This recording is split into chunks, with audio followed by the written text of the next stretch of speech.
여러분 안녕하십니까? 2023년 11월 3일 코멘트입니다. 어제 하루 가자 지구에서 이집트로 74명의 이중 국적자를 포함한 미국인들이 탈출을 했으며 여전히 거기에 남아있는 한국과 일본을 비롯한 60개국 이상 7,000명의 외국인들을 탈출시키기 위해서 노력을 하고 있다고 이집트의 외무부 장관이 밝혔습니다. 최근 불법 체류자로 인하여 한국으로 들어가는 태국인들의 입국이 자주 거절이 되자 태국인들 사이에서는 한국에 가지 말자라는 말이 나오고 있으며 태국 총리까지 직접 나서서 불평을 하고 있습니다. 애플의 실적이 4분기 연속 판매가 줄어들면서 22년 이래 최장기간 매출이 하락을 하고 있으며 수요의 침체와 중국에서의 정부의 사용금지 명령으로 인한 핸드폰 판매가 줄어드는 것이 가장 큰 이유 중에 하나라고 했습니다. 애플은 이제부터는 그동안 규제를 격정했고 기술적인 결함으로 인하여 보수적인 회사의 경영진들이 적용을 주저했던 헬스케어에 관한 기능들을 애플워치에 집어넣을 것으로 이야기하고 있으며 특히 혈압, 혈당, 수면을 측정하는 기능을 향후 좀 더 강화할 것이라고 이야기했습니다. 주가는 2.07% 상승했습니다. 넷플릭스도 한국에서 계정을 다른 사람과 공유하면 5,000원을 추가로 내라고 요구했으며 디즈니 플러스도 11월 1일부터는 신규 가입자는 기본 멤버십인 9,900원에 4,000원을 인상해서 13,900원을 내야 하고 하위 멤버십은 9,900원을 내라고 했습니다. 또한 향후에는 비밀번호 공유를 중지시킨다고도 했습니다. 10월 현재 국내 OTT 이용자 수는 넷플릭스가 1,164만 명으로 압도적인 1위를 하고 있으며 2위는 쿠팡으로 531만 명, 3위는 티빙으로 512만 명, 4위는 웨이브로 421만 명, 5위는 디즈니 플러스로 394만 명입니다. 포드의 미국에서 자동차 판매는 10월에 파업의 영향으로 5.3%가 줄었으며 총 자동차는 14만 9,938대를 팔았다고 합니다. 이 중에 전기차는 6,831대를 판매했으며 이것은 작년 동월 대비 9.1%가 늘은 수치이며 올해 들어서 1월부터 10월까지는 포드의 전기차 판매는 53,502대로 12.6% 상승하는 중입니다.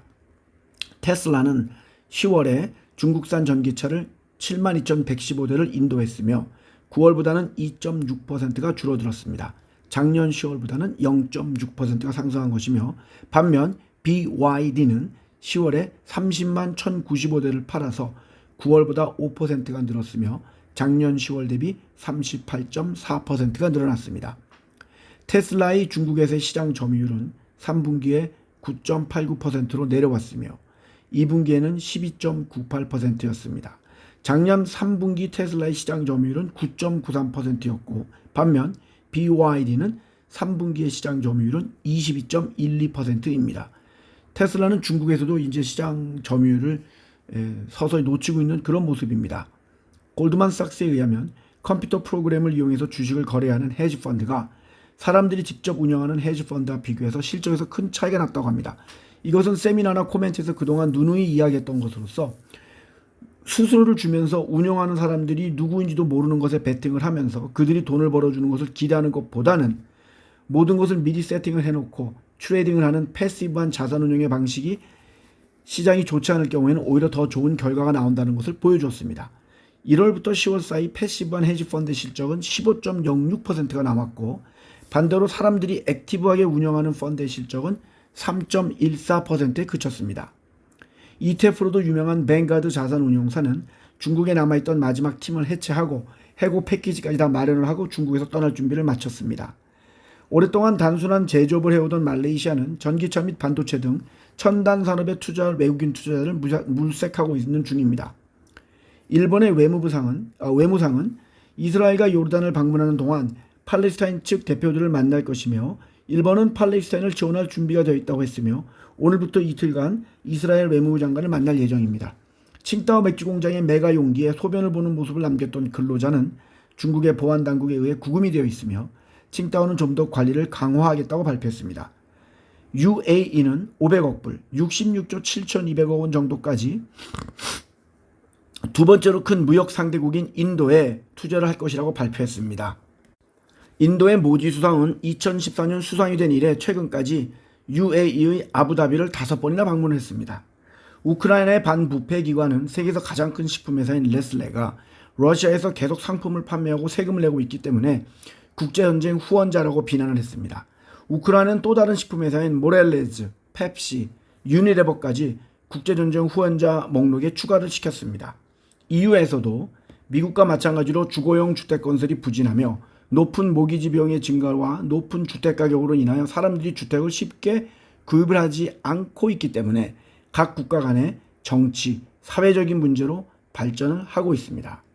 미국의 모기지 금리는 지난주 7.79%에서 내려온 7.76%를 기록하며 8주 만에 처음으로 내려왔습니다. 하지만 이 수준은 얼마 전 동결된 기준금리와 마찬가지로 20년 이래 최고의 수준입니다. 한때 미국에서만 18개의 공자 학원이 있었으나 이미 95%가 퇴출이 되면서 미국 대학교에서의 공자 학원이 사라지고 있는 중입니다. 한국도 대학과 초중고를 합쳐서 한때는 39곳이나 있었으나 현재는 24곳이 남아 있으며 심지어 인천대학교에 있는 공자학원은 14년간 돈 한 푼 안 내고 무상으로 사용하고 있었다고 합니다. 블랙핑크의 멤버인 1억 명 이상의 팔로워를 보유한 태국인 리사는 9월 28일 파리에서 19금 성인 쇼인 크레이지 홀스 쇼에 출연을 한 후에 웨이보에 있는 계정이 폐쇄가 되었습니다. 다른 블랙핑크의 멤버들의 계정은 그대로 있습니다. 또한 거기에 함께 참석했던 다른 2명의 중국 여배우들의 계정도 함께 제한이 걸렸습니다. 삼성증권의 3분기 순이익이 작년 동기 대비 22.3%가 늘어났으며 주로 투자은행 업무와 소매금융이 호조였고 소매금융 고객의 순유입액은 7조 9천억 원이었다고 합니다. 아시아나항공 이사회가 어제 화물 서비스 매각에 합의를 하면서 대한항공과 합병하는 것이 성사가 되었으나 EU와 미국과 일본의 승인이 남아 있습니다. 한국 시간 10시 20분 현재 지수는 1.05% 오르고 있으며 대형주들도 소폭 오르고 있습니다. 특히 카카오가 4.41%, 네이버가 3.93% 등이 상승하고 있으며 하이브는 1.98% 하락을 하고 있습니다. 키움증권은 3.38% 상승하고 있으며 대한항공 우선주가 1.08% 오르고 있고 에코프로비엠은 5.07% 오르고 있습니다. HSCI는 0.14% 오르면서 7,015원에 거래가 되고 있고 반도체는 0.58% 상승하고 있습니다. 리플은 805원으로 약간 하락을 하고 있습니다. 카페에는 최근 단풍에 물들어가는 한국의 모습을 저에게 지인들이 많이 보내주고 있는데 그 중에 몇 장을 첨부했습니다. 즐거운 금요일 되시길 바라며 주말 잘 보내시고 월요일에 뵙겠습니다. 감사합니다.